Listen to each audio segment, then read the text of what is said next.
folks, it really is incredibly loud. It's not ideal, is it? Wake up after school. Wake up after school.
Right.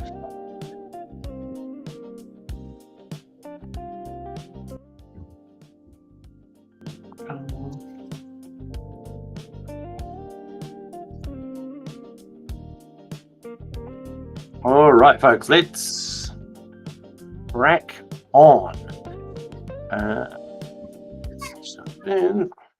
All right, folks, ina mana, ina waka, ina hau e whā i te iwi whānui tēnā koutou katoa. He mihi whānui atu tēnei nā gugu mō te mātauranga, tēnā koutou.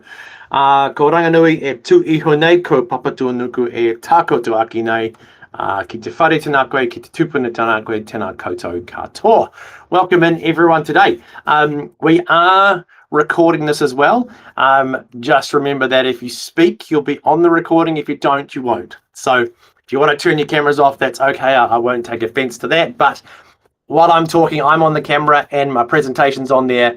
Until you speak, you won't be on the camera, so don't worry about that. If you want to speak and not be on the camera, switch your camera off when you ask a question.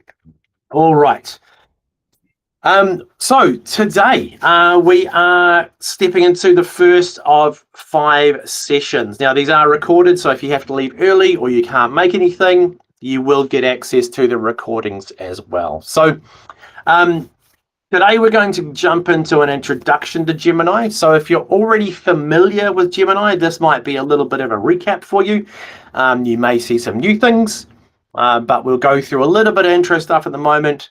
Then we'll have a look at using Gemini, the no-cost Gemini. There are 2 versions, remember. There is a paid one and there is a no-cost one. We are 100% focusing on the no-cost features in these sessions, all right? So the agenda over the next 5 weeks is today, intro, a bit of use case around differentiation, lesson resource creation, just as give you a real good intro to the Gemini interface and how it all works. Week 2, we're going to look at gems, which are your pre-created agents or your pre-created assistants. And then week 3, we're going to look at deep research. And week 4, Canvas, which is Gemini Canvas, not Canva Canvas or Canvas, the LMS. Great name choice from our team. And week 5, Notebook LM. So that's the 5 weeks. We're aiming to do 45 minutes for each one. I will give you some hands-on things to try. I will leave you with some links, and I'll also give you access to these slides as well. So if you want to take photos of the screen or screenshots or grab little links out of there, feel free to do that, but I will share these slides back with you as well. Now, notice I've just left the appendix on there, which is awesome. So great work, Steve. So we're going to jump in and have a look at Gemini. Now, the main thing so these are the kind of the 4 bits. We're talking about saving time, making learning personal, inspiring creativity, and learning confidently. And the big thing down the bottom, with the no-cost Gemini, your data is private and secure, okay? And that's a really important point to cover. Kind of the 3 bits we're looking at here, and all of these are available free of charge. So Gemini for Education, what we used to call the Gemini app or the Gemini web app, it's had lots of names. So Gemini for Education is gemini.google.com. Or the little app you can get on your phone as well. Notebook LM, and inside of Classroom, there is also the Gemini tab that is in Classroom, which is also no cost as well. So those are the 3 no cost bits of Gemini that we're talking about. Down the bottom, really important. Turn my laser pointer on, Steve. There we go. Really important. These are what's called a core service. Core services are things like Docs, Sheets, Slides, Gmail, Classroom. So Gemini is a core service that can be used by anyone from years 0 to 13 with no additional permissions. Okay. Data doesn't go out into Big Gemini. It stays in your school account. So anything you put in doesn't go anywhere. Okay, some really important points and some real big differentiations around Gemini versus other tools. So core services governed by your existing terms of service, and anything you put in here doesn't go anywhere, doesn't train the model, isn't taken by us. You still own all that data. All that sort of stuff that we've just kind of go through, making sure that all your data is protected by the use of this inside your school account. We're going to kind of look at 3 themes over the next 5 weeks. A teacher assistant for educators. We're going to touch on this point around a tutor for students. Now, obviously, some schools have turned it on for students, some haven't. I'm just going to go through some things the way students can use it, so you've got some idea of possibilities. And the assistant for an education leader. Okay, so those are the themes we're going to have a look at. So if we're thinking about the Gemini app or Gemini for Education, that's what we're going to focus on throughout today and the next couple of weeks. So available to users of all ages, must be switched on by the school to be used. You can switch it on and off. It's entirely up to you. There is a very different experience for students compared to teachers. Okay. Oh, sorry. Thank you, Tracy. Brilliant. I'm busy. Oh, here we go. There are 2. I'm busy chatting away and didn't actually check. Let's do that. Thank you for the heads up. I got too focused on what I was saying. All right. Thanks for that very much. Okay. Let's jump into this next page here. So if you want to open up Gemini in a second window, if you want to do that, feel free to do that as we're going along as well. So a couple of different ways to get to Gemini. Either just open a new web page and go gemini.google.com, or go up to the top right into the 9 dots, what I like to call the waffle, and you'll find Gemini in there as well. So if we have a look at my homepage, should change my account real quick. There we go. So if I jump to this home page, I can go up to my waffle here, my 9 dots, click on that, and that's where I'm going to find Gemini there. Okay, you'll also find Notebook LM sitting in that as well. So that's where you're going to find your Gemini if you haven't seen it before, or you can just open a new page, you go gemini.google.com, and it will open up for us. So when we're on that Gemini page, left-hand side top is where you slide out the history. You've got your start a new chat button. You've also got your gems that sit up there, or if you haven't used it before, they'll sit down there. And then some settings down the bottom. Okay. We have our prompt area, and up the top right, we have, really importantly, we have our profile picture there. When we're using Gemini, ensure you're using your school account. Then you get all the data protections. If you're using your Gmail account, you don't get those data protections. Okay, so super useful. If you're like me and you have multiple personas, then you've got to make sure you're using the correct one when you're using your Gemini. So I'm just going to jump back to my account page. I'm going to open Gemini, making sure that I have, I've got my school account there. So looking around the home screen, explain our menu, there's our gems up the top. There's all my recent chats. You'll notice with this one, I've got some pins sitting down here. So those are ones I have used a lot and I want to use again. So as I scroll down, there's the ones I haven't saved. I've saved a lot of them. So this one here, if I go to my 3 dots, I can choose to pin that. Okay. And That's going to then give me the ability to save that for later on. The waiting room, we jump out there. Right. So those are my pinned conversations. Down the bottom here are my settings. Let me jump back into my Cypher, close that. I have my settings down here. I can have a look at my activities. So that's my recent chats. I can delete some stuff as well if it's switched on by the school. I can choose apps. If I go to apps, I can choose to connect some of my apps. So I can turn on Gmail, Docs, Keep, Tasks, Drive, and Calendar. I can also turn on YouTube Music if I want, but I can connect Gemini to those apps. Your school will need to allow that to happen as well, okay? So what that means here is I could ask it to send something to my Google Keep, or to open up a Google Doc, or to look inside my Drive. Okay, so that's what that connection down the bottom is in the settings. All right, I've got my theme, choose light or dark, however I want to do it. So that's that left-hand side page, left-hand side of the page. If I choose a new chat, what you're going to see here is top left, you can choose the model you're going to use. Flash is perfectly fine to use for just about everything you do. Pro gives you a little bit more deep reasoning. It's really good for doing deep maths stuff, or if you want to write a lot of code. But basically, you can stick with Flash for most of the stuff you do, okay? Then down into our prompt box, really importantly, in your school account, you'll see that security shield there, which lets you know that you are protected. Whatever you're putting in is not going anywhere. If you don't see that, you need to check which account you're using up in the top right there. Okay, so those are things to check really, really quickly. Okay, in my prompt box, I have a plus. And my plus allows me to upload files or connect things from my Drive. Okay, now that is not adding those things to Gemini.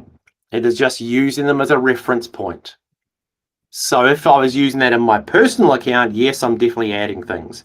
But in my school account, it's just using those as a reference point. So I might do something like, I might add a slide deck from my Drive and say, can you summarize this into 15 bullet points for me? It'll look at the slides, summarize it for me. Okay. I might upload a PDF into there. So that's that plus button. Okay, then I have the tools.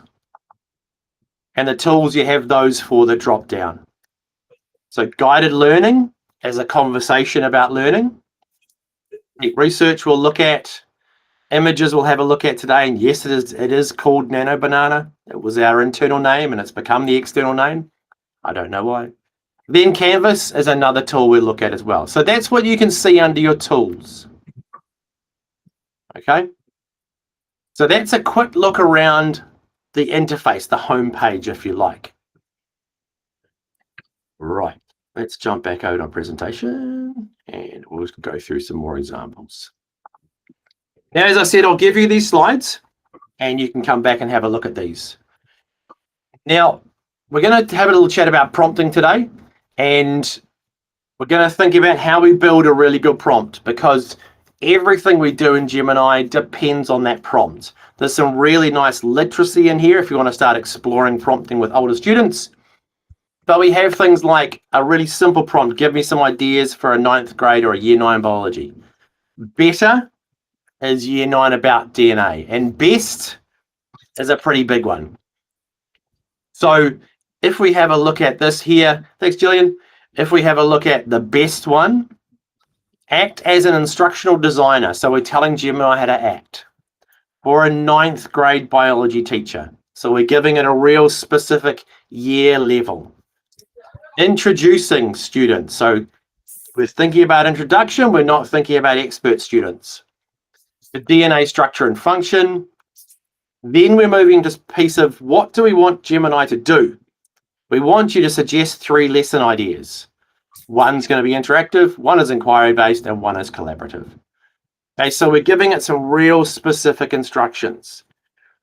Now, you may have seen people online posting things like, buy my PDF of 7,000 prompts. You don't need to do that. You just need to understand how to build them up. But the other thing as well is, if I used that very first prompt there, if I said, give me some lesson ideas for ninth grade biology or year 6 biology, and I get something back and I look at it and go, that's a bit rubbish, I can then iterate on that prompt. I can go, oh, okay, can you make this specifically about DNA?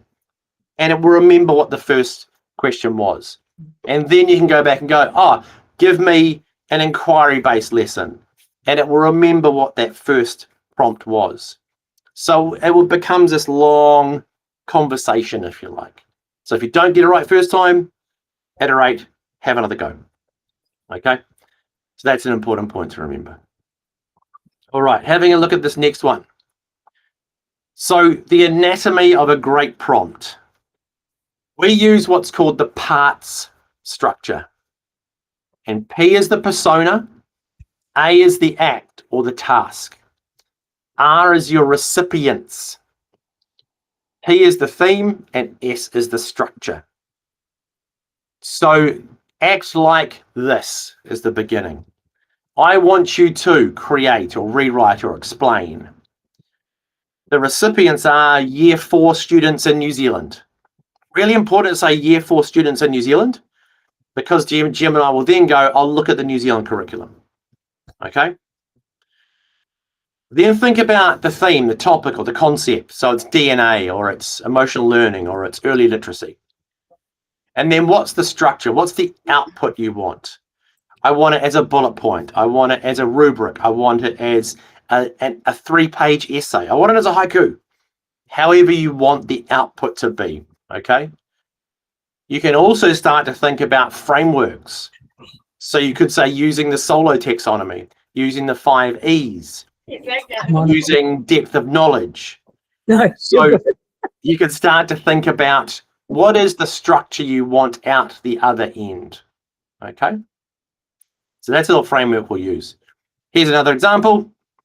High school biology curriculum leader, 5E lesson for 10th grade students, introducing the structure and function of DNA, tailor the lesson for inquiry-based science class and include an engaging lag to blah, blah. So that looks at those different parts of the prompt, and we'll get into the habit of using that a bit more. I'll show you some examples that you can try real soon. Okay. So really simply, starting off with creating images. So this one I've put, create an image of a friendly looking robot head with a glowing brain, include AI in the image of the brain and make it in a futuristic style. So I've given it that style I want. Put it at floating in a traditional classroom location. So you can see it's come out with the style of that image. And sometimes thinking about images is a really nice way to start to get into prompting. So create an image of A. Include this. Make it in this style. Then put it in this location is a really nice way to start to think about creating an image. Now the next one, make me a picture of a barista handing a customer her coffee. The customer looks very excited, the scene is softly lit, the cafe looks like a stylish hipster type place. Now if you look at that, there's lots of different levels in that prompt. If I just said make a picture of someone getting a coffee, I'm definitely not going to get that. But I can then go and build it up. I've then said, with that idea that I can iterate on the prompt, make them look more excited. And there she is, she's more excited for that coffee. So I can go back and change what my output is. I can go on and on and on, refining it, okay? So that's what we can start to think about with images. Now, the other nice thing about those images is that they are copyright free. You are able to use those in your resources at school. So if you want to make a picture like that, you can then use it. A really great practice to get into is if you use that on slides, for instance, just put a little reference at the bottom, created with Gemini. Then your students see that you are referencing those things. So if you want to have a go at creating an image, jump in now. If you want to use that little prompt there, go ahead and use that. So jump in, and if we have a look at, jump over to Gemini, share my tab, Steve. So you can see down the bottom, I've got create image. So I can just switch that on and it's going to switch me into image mode, or I can just say, create me an image of. If I go create an image of a tiger in a spaceship. Oops, I should probably spell it correctly. Gemini's pretty good at understanding, even when I spell it terribly. So it'll go through, it'll create that image for me, which I can then grab and use. Now, once it comes back, we'll let that image come back for us in a moment. So feel free to play along at home, jump into Gemini, get it to create a picture for you. Now this one, if we're thinking about here, is if you've got that kid in your class that loves tigers and spaceships, there's a great little image for them. A writing prompt as a little hook for them. Oh, it's even got a glowing thing in the background. Now, if we then wanted to change that image, we've asked it for a tiger and a spaceship at the top. If I then go make the tiger look excited. I don't have to give it that first prompt again. It's going to remember what I asked at the beginning. Then it's going to change that. So let's see what it comes back with. There it is, super excited tiger now. So it has changed that image. So I didn't have to put in my prompt again. And that's that point I was making before, that this is iterative. So you can jump in, have a little play with making an image as you go if you like. You'll notice on the image, there is a little Gemini watermark in the bottom left, sorry, bottom right. And there is a download button at the top there, which will allow me to download that full size. Okay. If we click on it, it's going to open up larger. It's a pretty good quality image. Okay. That tiger looked really excited. Okay. Now, so that's a real quick look at images, and images are a really nice place to start to learn to play around, to build that idea of what do I want to put in my prompt. Okay. So real simple. Feel free to jump and have a little play with images if you like. I'm going to jump to it. Yes, go ahead. Sorry. If I don't have images in my tools. Yep. You can just say create me an image of in your yep. So I've just got the guided learning in the canvas. Are you using Flash? Yeah, I am. You are. Interesting. Okay. Okay. Yeah, mine's the same. Okay. That may be because you are listed as a student at your school. So what I would test is if you just say, make me an image of a cat. And if it says I can't do that, it'll be because your school has you listed as a student, not a teacher. It's an interesting one. So so find out who looks after your IT and just get them to sort that out for you. So if you just go make me an image of a cat. I do look after it, and I'm under the staff. But I've been trying to get the two-step verification working, and I've moved myself out of the group, trying to make just an admin group. Okay. But that works. Just check that so the image worked. Oh, okay, that's okay. That's all right. Excellent. All right. Okay, cool. So I'm going to jump onto the next one. Yeah, Karen, have a look and see if you can create an image. And if you can't, it might be because you're as a student. Sometimes if you're in the admin OU at the top, weirdly that doesn't pick up as a teacher, as an over 18, strangely. So that's something to have a look at. Okay. Thinking about personas. So the prompt I've got here is act as Richard from the movie The Beach and describe how your excitement for the new location changes over the course of the story. Then if you have a look at what it's come back with, Gemini is talking to me as if it was Richard from the book The Beach or the movie The Beach. Okay, so that's that persona idea. So you can say act as. Now this could be an expert teacher. It could be a mentor for new teachers. It could be a literacy expert. It could be an expert in creating professional development. So that will help you to give it a persona, okay? So that's the idea of that very first point, is as act as a.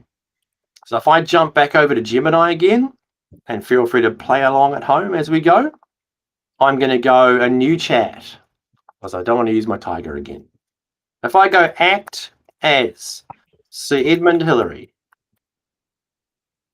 and tell me about how you prepared for the climb.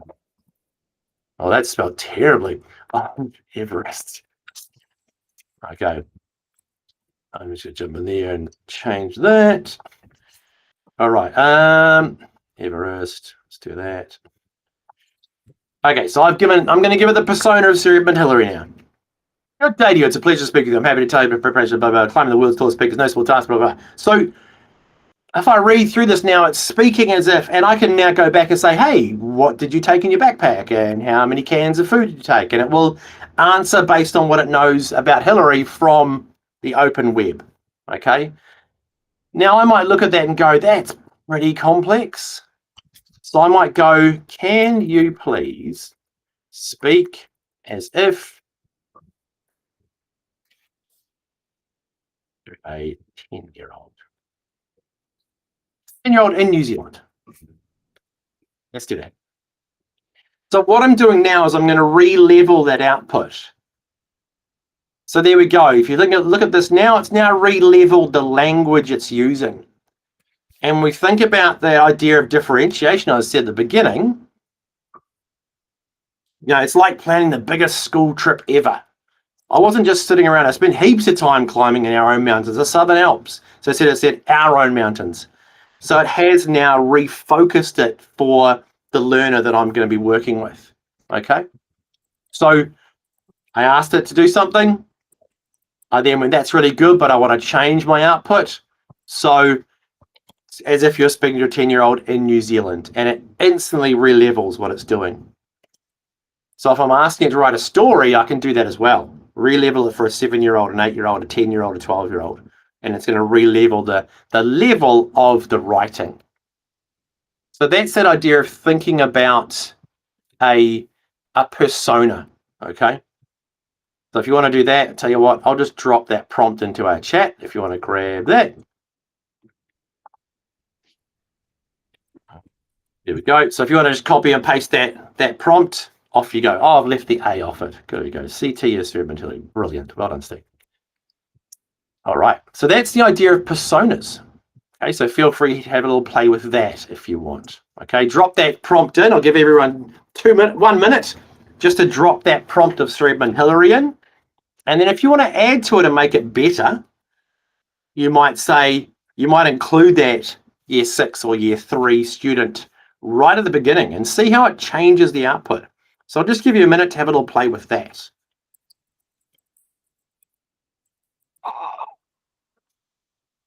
That's cool.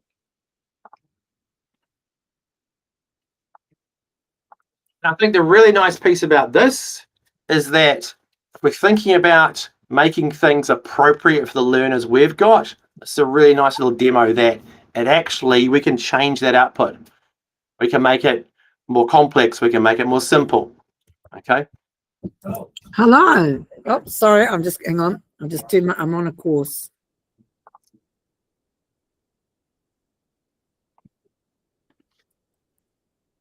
All right. So just down the bottom of the screen, there's a little circle with a smiley face in it where the emojis are. Just give me a thumbs up if you manage to get something good out of that little prompt.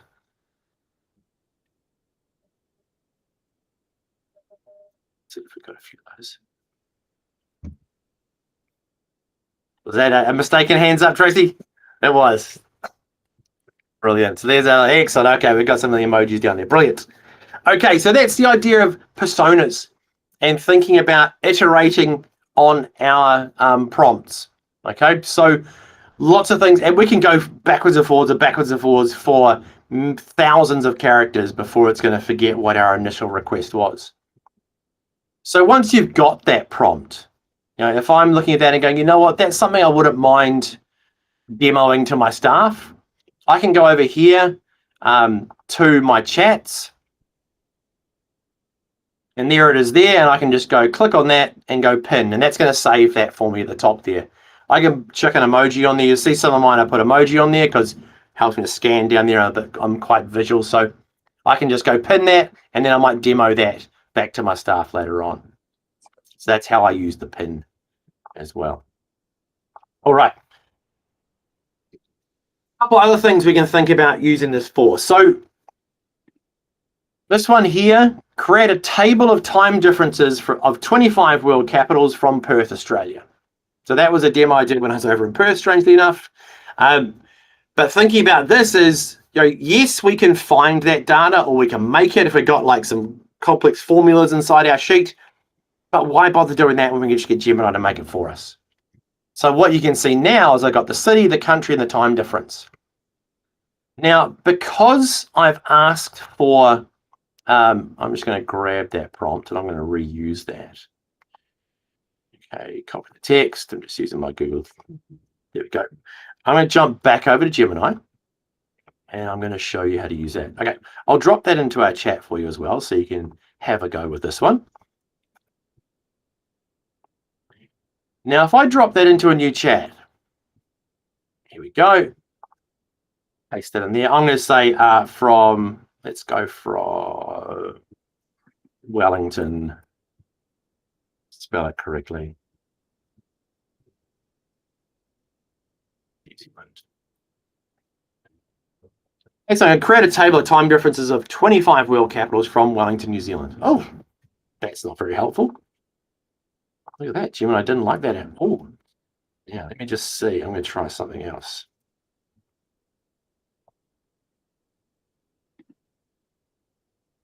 Was it my formatting? I just did not like Wellington today.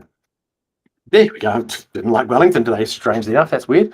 All right, so Auckland, New Zealand is on New Zealand Daylight Time, which is UTC 13. So I've just instantly made a set of data. Okay, so I've jumped into here. I've dropped my prompt in. Here's the table. So I've instantly made myself some data there. Now that's data I didn't have to go and make myself or go and search for.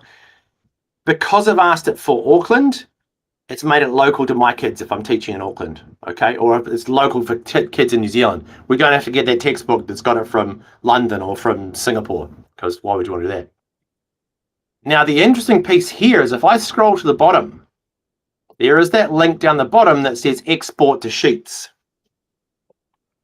Now, because the output I asked for was a table, Gemini will build the table. I then go export to sheets. And down here, you'll see there's a little notification saying it's creating a spreadsheet for me. So I don't have to copy and paste it. If I just go, so it's done it. I'm going to open that sheet. I'll share my tab instead. And here it is in a sheet with everything in its own individual column. It's not like when you use other things and you copy and paste and it puts it all into one column or into one cell and it's a complete waste of time. Okay, so with Gemini, when we ask it for the output as a table, we get to the bottom and we can go export to sheets. When you get it to create something as a written piece, you can send it straight to Docs or you can send it straight to Gmail. So if I said, draft me an email to a parent about X who is working like this, blah, blah, blah, and suggest 3 ways they can focus better in class, it can send that straight to Gmail as my draft. Okay, not as my final, as my draft. Okay, so that's the idea of creating a table. Okay. Now the other side here, that top task, the top equation is a screenshot. So I've taken a screenshot of that quadratic equation and I've then said, can you create a how-to step-by-step instruction sheet on how to solve this? Okay, so I'll show you how we do that.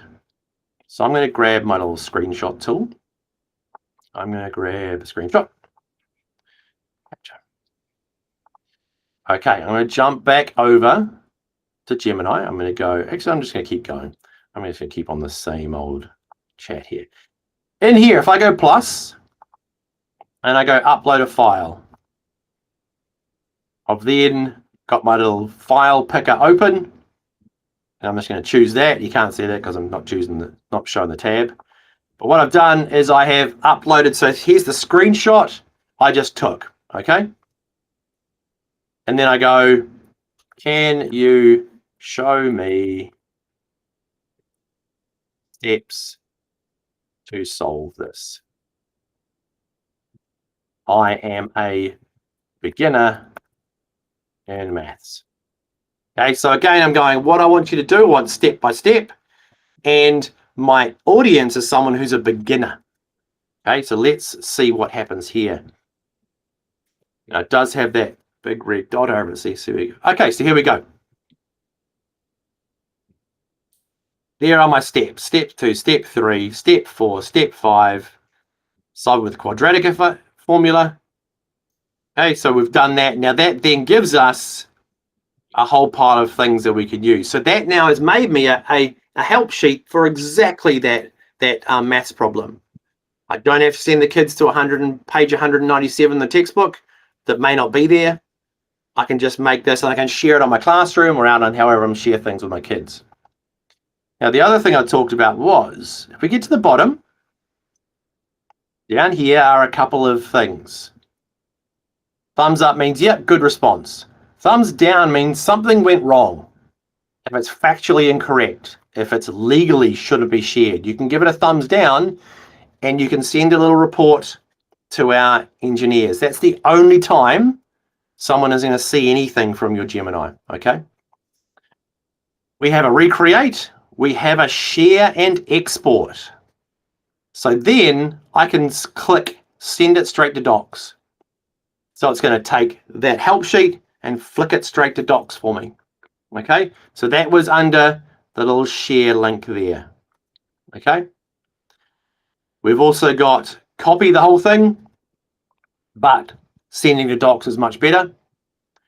The 3 dots, we can click listen and it will actually speak it to us. Okay, so if you created a piece of writing, you can actually go speak it to me.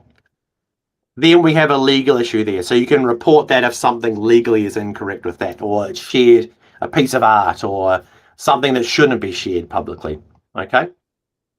So if I go back to my little share and I go export the docs, you'll see it does the same thing. What it does is it will open a new doc for me down the bottom. There we go. Open docs, jump over the tab, and there is little help sheet we've just created. Okay. Now, sometimes you can see there are some errors in what comes over. So we need to go back and reformat that for maths. Okay. Sometimes the maths ones are a little bit tricky. So what I would do there is I would actually come back to Gemini and I'd probably just screenshot that and drop it into something. Okay. So the maths one with the subscripts and the superscripts, sometimes it doesn't handle it well, depending on what device you're on. Okay. But that's how we can use it for a step-by-step with an upload into that plus box there. All right. Let me jump back over to this one. Yeah, we can do things like give it a framework to use. So use the Scamper framework or use the depth of knowledge framework to brainstorm this topic. Okay. You could say, design a task using the R level of the SAMR model. Okay, so you can be really specific with how you want to get information out. You can ask it to give you 10 questions with answers from a YouTube clip. So dropping in the YouTube link, it's going to give me the questions and the answers.